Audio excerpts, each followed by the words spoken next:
આજનો દિવસ 3 માર્ચ એટલે કે વર્લ્ડ હિયરિંગ ડે તરીકે મનાવવામાં આવે છે.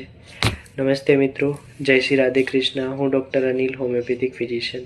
તો આજે આપણે વાત કરીશું કે કાનની જે સાંભળવાની ક્ષમતા જે છે એ ઓછી થઈ જાય તો એને રોકવા માટે શું કરવું જોઈએ અને એનાથી બચવા માટે શું પ્રયત્નો કરવા જોઈએ. આજના દિવસનો હેતુ લોકોને સાંભળવાની ક્ષતિ અંગે જાગૃતતા ફેલાવી, તેને રોકવાના ઉપાયો બતાવવા અને કાન તથા શ્રવણ સંભાળને પ્રોત્સાહન આપવાનો છે. વિશ્વમાં 1.5 અજબથી પણ વધારે લોકો કોઈને કોઈ પ્રકારની સાંભળવાની સમસ્યા ધરાવે છે. તેમાંથી આશરે 50% સાંભળવાની ક્ષતિ અટકાવી શકાય તેવી છે. વાત કરીશું આના કારણો વિશે.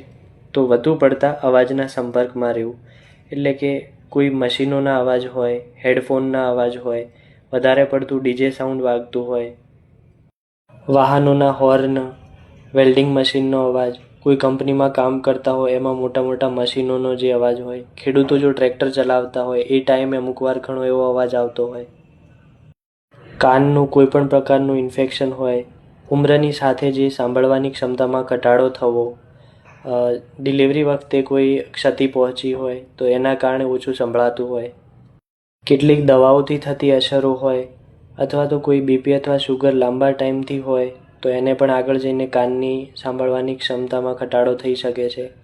કોઈ એક્સિડન્ટ કે ઇન્જરી થઈ હોય તો એના લીધે પણ થઈ શકે છે. વાત કરીશું આનાથી બચવા માટે શું કરવું જોઈએ. તો જે કાનના હેડફોન, જે ઇયરફોન હોય એનો અવાજ ઓછો રાખવો જોઈએ. વધુ અવાજવાળી જગ્યાએ કાન રક્ષણના સાધનોનો ઉપયોગ કરવો જોઈએ. કાનનો કોઈ પણ પ્રકારનો ચેપ હોય તો એની યોગ્ય રીતે જલ્દીથી એની સારવાર કરાવવી જોઈએ.